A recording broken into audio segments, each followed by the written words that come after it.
हजुरहरूलाई मेरो भिडियोमा स्वागत छ। ल स्टार्ट गरौँ है त। पहिला चाहिँ हामीले आज के पढ्छौँ भन्ने कुरा बुझौँ है। आज चाहिँ हामीले जावाको मेन इकोसिस्टम तीनटा जेबीएम, जेआरई र जेडीके बुझ्छौँ। यसको थ्योरेटिकल कन्सेप्ट बुझ्छौँ र एउटा सिम्पल प्रोग्राम, एउटा सिम्पल कोड लेखेर चाहिँ हामीले स्क्रिनमा केही कुरा डिस्प्ले गर्नु पर्यो भने चाहिँ के गरिन्छ, कसरी गरिन्छ भन्ने कुरा चाहिँ सिक्छौँ है त। ल स्टार्ट गरौँ। ल जावा यहाँदेखि स्टार्ट गरे है त मैले। जावा हजुरहरूले पनि ल्यापटप लिएर बस्नुहोस् है अगाडि, एकदम यही वाला वेबसाइट खोलेर यही खोलेर हजुरले मसँगसँगै लाइन बाइज लाइन पढेर चाहिँ एकदम इन्टरेक्टिभ गरौँ कि हाम्रो स्टडीलाई, अनि बल्ल एफिसिएन्ट हुन्छ। ल्यापटप लिएर बस्नु होला है त। ल स्टार्ट गरौँ। Java has long held its place as one of the most widely used programming languages in the world, thanks in large part to its philosophy of write once, run anywhere. Write once एकचोटि लेख्ने तर हामीले run जहाँ पनि गर्न पाइन्छ भन्ने खालको चाहिँ भने फिलोसोफीलाई चाहिँ यसले चाहिँ इन्क्लुड गरेको छ यहाँ। But what makes this possible? The answer lies deep within the Java ecosystem, specially in the architecture of the Java virtual machine and its close companions the JDK Java Development Kit and JRE Java Runtime Environment. In this article, we'll break down the JVM architecture in detail, clarify the roles of the JDK, JRE and JVM, and explain how Java achieves true platform independence. र हामीले हेरौँ है त। फर्स्टमा चाहिँ अब JBM हो, यहाँ जेबीएम देखि स्टार्ट गरेको छ के। अब फर्स्टमा चाहिँ हामीले जेबीएम बुझौँ। जेबीएम चाहिँ हामीले मैले लास्ट भिडियोमा पनि हजुरहरूलाई भन्नै सकेको थिएँ, जेबीएम को काम त्यही नै हो। हामीले चाहिँ लेख्दाखेरि चाहिँ कोड सोर्स कोडमा लेखिन्छ, जुन चाहिँ हामीले मात्र बुझिन्छ, मेसिनले बुझ्न सक्दैन हो। त्यसलाई चाहिँ हामीले चाहिँ कम्पाइल गरेर चाहिँ इन्डिपेन्डेन्ट बाइट कोडमा कन्भर्ट गरिन्छ। त्यो बाइट कोड चाहिँ जेबीएमले मात्र बुझ्छ हो। त्यसले बुझिसकेपछि के गर्छ, मेसिन कोडमा कन्भर्ट गरिदिन्छ। मेसिन कोड भनेको हेर्नुहोस् है, हामीले चाहिँ यहाँ सोर्स कोड कुनै पनि प्रोग्रामिङ ल्याङ्ग्वेजमा कोड लेखिन्छ, त्यसपछि चाहिँ त्यो कम्पाइल हुन्छ। कम्पाइल भइसकेपछि चाहिँ त्यो जेबीएमले मात्र बुझ्छ। त्यसपछि जेबीएमले बुझेपछि चाहिँ जेबीएमले चाहिँ मेसिन कोडमा कन्भर्ट गरिदिन्छ। मेसिन कोडमा कन्भर्ट गरिदिसकेपछि बल्ल मेसिन कोड चाहिँ सीपीयूले बुझ्छ र एक्जिक्युट गरिदिन्छ हो। जेबीएम को काम चाहिँ यही नै हो,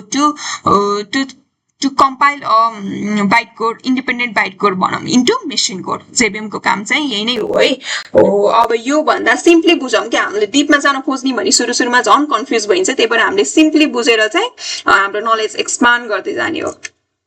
ल हेर्नुस्, यहाँ पनि त्यही कुरा भनेको छ, मैले रिपिट गरिन। अब चाहिँ हामी चाहिँ जेआरई तिर जाऊँ है त। जेआरई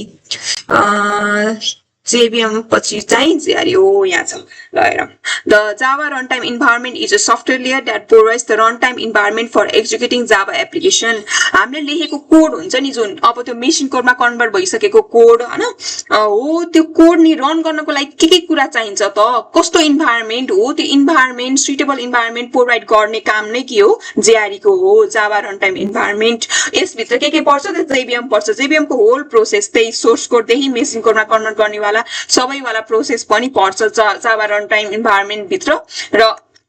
जावा प्याकेजेस क्लासेसहरु पर्छ, रनटाइम लाइब्रेरिजहरु पर्छ हो। यस्तो कुरा चाहिँ पर्छ यो प्याकेजहरु अनि रनटाइम लाइब्रेरिजहरु चाहिँ पछि हामीले पढ्दै बुझ्छौं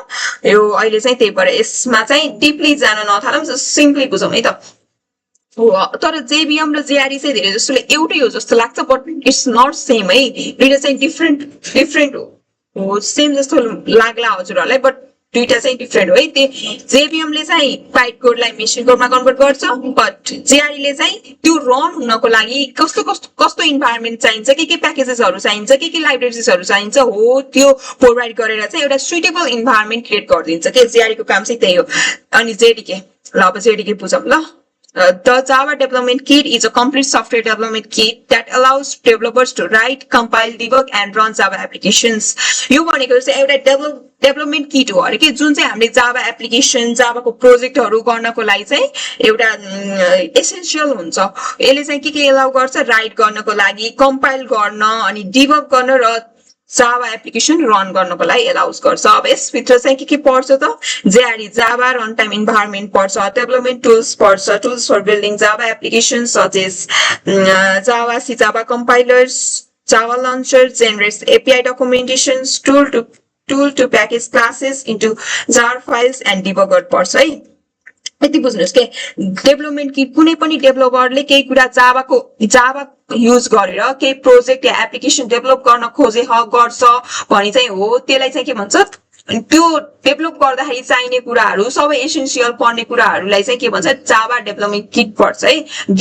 किट भन्छ है हो अनि त्यसपछि रन टाइम इन्भाइरोमेन्ट भनेको चाहिँ हो त्यो अब कोड लेख्नको लागि चाहिने पुरै लाइब्रेरिजहरू राम्रो इन्भाइरोमेन्टहरू जुन त्यो जावाले दिन्छ नि हो त्यसलाई चाहिँ जावा रन टाइम इन्भाइरोमेन्ट भन्छ र जेबिएम भनेको त हजुरहरूलाई थाहा नै छ सोर्स कोडलाई बाइट कोडदेखि चाहिँ मेसिन कोडमा कन्भर्ट गर्ने काम जेबिएमले गर्दछ यही नै हो यसको तिनटा सिम्पली मिनिङ कन्सेप्ट र अब चाहिँ यहाँ मैले च्याट जीपीटीलाई सोधेको थिएँ त्यसबाट पनि हल्का हेरौँ है त यहाँ हेर्नुहोस् JVM is a software program that runs Java byte code हो यसले चाहिँ बाइट कोडलाई रन गर्ने काम गर्छ सोर्स कोडदेखि बाइट कोडमा चेन्ज हुन्छ त्यो बाइट कोडमा त जेबिएमले बुझ्छ र हो त्यसलाई चाहिँ मेसिन कोडमा कन्भर्ट गर्छ मेसिन कोडमा कन्भर्ट भइसकेपछि बल्ल मेसिनले बुझ्छ र एक्जिक्युट गर्छ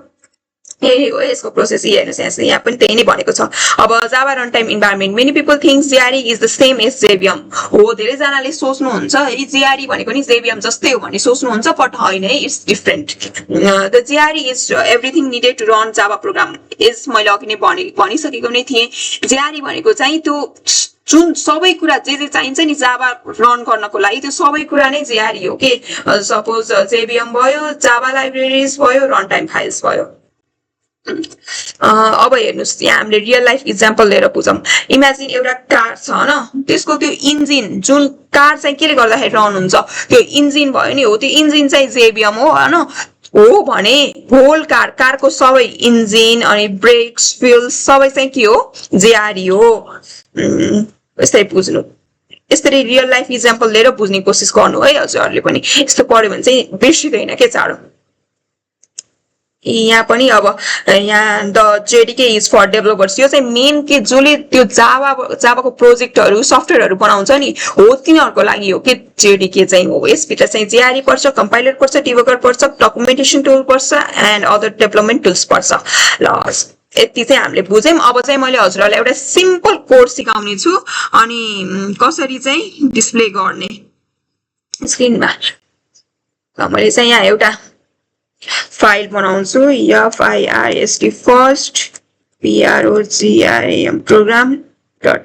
जावा लेखेँ है त ल यहाँ हेर्नुहोस् मैले चाहिँ अब क्लास बनाउँछु public class FIRST first PROGRAM program भयो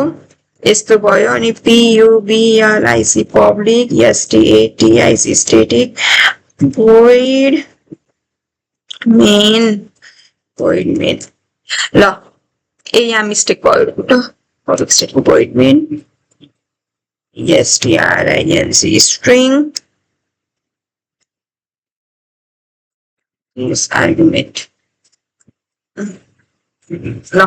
हेर्नुहोस् है यो चाहिँ पब्लिक क्लास फर्स्ट प्रोग्राम भनेको चाहिँ हाम्रो क्लास हो क्लास चाहिँ हामीले जावा रन गर्नको लागि चाहिँ क्लास चाहिँ चाहिन्छ नि है अनि यो चाहिँ हाम्रो चाहिँ मेन मेथड हो कि मेन मेथड भित्र चाहिँ हामीले हाम्रो मेन लोजिक लेखिन्छ मेन कोड लेखिन्छ र त्यहाँदेखि बल्ल एक्जिक्युसन स्टार्ट हुन्छ आज चाहिँ हामीले डिपमा बुझ्न यसको पब्लिकको मिनिङ स्टेटिकको मिनिङ के पनि बुझ्न नथाल्नुहोस् कि आज सिम्पली यति मात्र बुझौँ र मैले चाहिँ हजुरहरूलाई चाहिँ कसरी प्रिन्ट गरेर चाहिँ हामीले यहाँ स्क्रिनमा डिस्प्ले गराउन सकिन्छ भन्ने कुरा चाहिँ सिकाउँछु है मेन चाहिँ अब हेर्नुहोस् SYSTM system dot out dot print याल्यान यस्तो अब चाहिँ मलाई आफ्नो नाम प्रिन्ट गर्न अरे नेम भनेको PRER यानी प्रेरणा VHUSL विशाल अब हेर्नुहोस् है मैले आफ्नो नाम लेखेँ होइन हो यो हामीले system dot out dot print याल्यानमा हो यो डबल कोट्स दिएर हामीले जे कुरा लेखिन्छ नि यो कुरा चाहिँ एक्ज्याक्टली यहाँ टर्मिनलमा डिस्प्ले हुन्छ कि हामीले रन गरायौँ भने र हेर्नुहोस् है अब मैले रन गराउँछु है त यहाँ चाहिँ सेभ भएको छैन यो व्हाइट डट देखाएको छ भनेपछि हामीले चाहिँ यसलाई सेभ गर्नुपर्ने हुन्छ सेभ भएन भने चाहिँ रन हुँदैन है भन्नाले रन हुन्छ बट अब सपोज हामीले केही कुरा मिस्टेक गरेको थियौँ र करेक्ट गऱ्यौँ र सेभ गरेनौँ भने चाहिँ त्यो पहिलाकै कुरा आउँछ कि भन्नाले मिस्टेक थियो भने नि मिस्टेक नै त्यसले बुझ्छ र त्यो रन हुँदैन इरर देखाउँछ कि त्यही भएर हामीले सेभ गर्नु चाहिँ एकदम नेसेसरी छ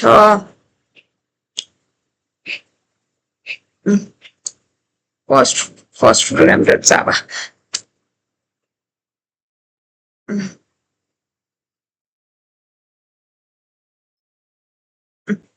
आयो हेर्नुहोस् है त आयो नेम प्रेरणा भूषाल खासमा पहिल्यैदेखि यहाँ थियो के यो खासमा मैले हिजो भिडियो गराउन खोजेको थिएँ अनि फेरि मेरो त्यो उसमा चाहिँ समथिङ के रेकर्डिङ इको आयो कि त्यही भएर चाहिँ मेरो फेरि मैले रिबनाउनु पर्ने भयो त्यही भएर चाहिँ यहाँ मैले पहिल्यैदेखि बनाएको फाइल थियो त्यही भयो र अब चाहिँ मैले चाहिँ यहाँ हेर्नुहोस् है अब फेरि मैले अर्को SYSTEM system dot out dot PR identity print त्यस्तो भयो अब मैले यहाँ IMPRER Prerna and I love to tease गरेँ है त उसलाई हेर्नुहोस् अब यहाँ मैले अर्को लाइन थपेको छु अब यहाँ सेमिकोलन दिउँ है त अर्को लाइन थपेको छु तर मैले यहाँ सेभ गरेँ होइन कि सेभ गरेँ छैन र मैले यसलाई यत्तिकै रन गर्ने ट्राई गरेँ भने नि यसले चाहिँ पहिलाकै भएको मात्र सक्छ कि यो पछि एड गरेको सेभै हुन्न त्यही भएर पहिलाकै लोजिकसम्म मात्रै डिस्प्ले गरिदिन्छ के त्यही भएर चाहिँ हामीले जहिले पनि एभ्रिथिङ लेखिसकेपछि चाहिँ सेभ गर्नु चाहिँ भेरी एसेन्सियल छ हेर्नुहोस् नेम प्रेरणा भूषाल मात्र आयो कि किनकि यहाँ सेभ भएन अब चाहिँ मैले यहाँ सेभ गर्छु हेर्नुहोस् CTRL प्लस यस गरेर सेभ गर्ने र अब मैले सेभ गरेँ है त आयो I am Prerana and I love to teach यो आयो है त हेर्नुहोस् के बुझ्नु भयो त हजुरहरूले के हुने रहेछ यहाँ system dot out dot print ल्यान भित्र डबल कोर्स भित्र हामीले जे लेख्यौँ नि त्यही चाहिँ हो यहाँ टर्मिनलमा हो यहाँ आउटपुट इज आउटपुट डिस्प्ले हुँदो रहेछ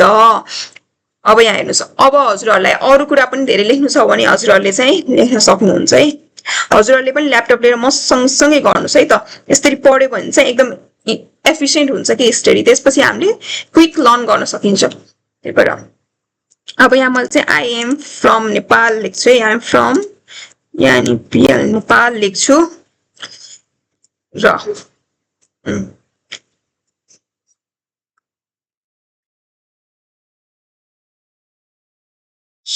देख्नुभयो हो यसरी चाहिँ हामीले केही कुरा लेखेको कुरा चाहिँ यसरी चाहिँ हाम्रो एज आउटपुट डिस्प्ले हुन्छ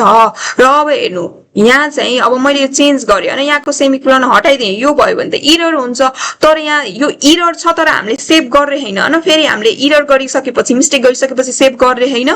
तर पनि मैले सेभ नगरिकन फेरि यसलाई यत्तिकै रन गरेँ भने चाहिँ हेर्नु के हुन्छ भन्दा यसले डिस्प्ले गरिदिन्छ कि इररै देखाएन कि किनकि यसले पहिलाकै कोडलाई चाहिँ डिस्प्ले गर्छ कि पहिलाकै उल्लिन्छ त्यही भएर हेर्नुहोस् अब यसलाई मैले सेभ गरेँ खासमा यो त इनकरेक्ट कोड हो किनकि यहाँ सेमिकोलन छैन रन नहुनु पर्ने हो त्यही पनि भयो अघि नै अब बल्ल सेभ भएपछि बल्ल हो यहाँ इरर छ भन्यो है हेर्नुहोस् जावा 5 हो यो लाइनमा इरर छ भन्दियो यसलाई यस्तो गर्ने फेरि सेभ गर्ने र फेरि रन गर्ने यही नै आई होप हजुरले चाहिँ आज मैले पढाएकोबाट केही बुझ्नुभयो होला र म चाहिँ अब फेरि नेक्स्ट भिडियो चाहिँ फेरि एज सुन एज पोसिबल ल्याउने कोसिस गर्दछु र सके भने चाहिँ म दिनमा एउटा भिडियो चाहिँ अपलोड गर्छु भन्छु बट अब यस्तै के हुन्छ त्यही भएर चाहिँ गर्छु भन्दै पनि मिल्दैन सो सकेसम्म चाहिँ चाँडो ल्याउने कोसिस गर्दछु so thank you for watching my video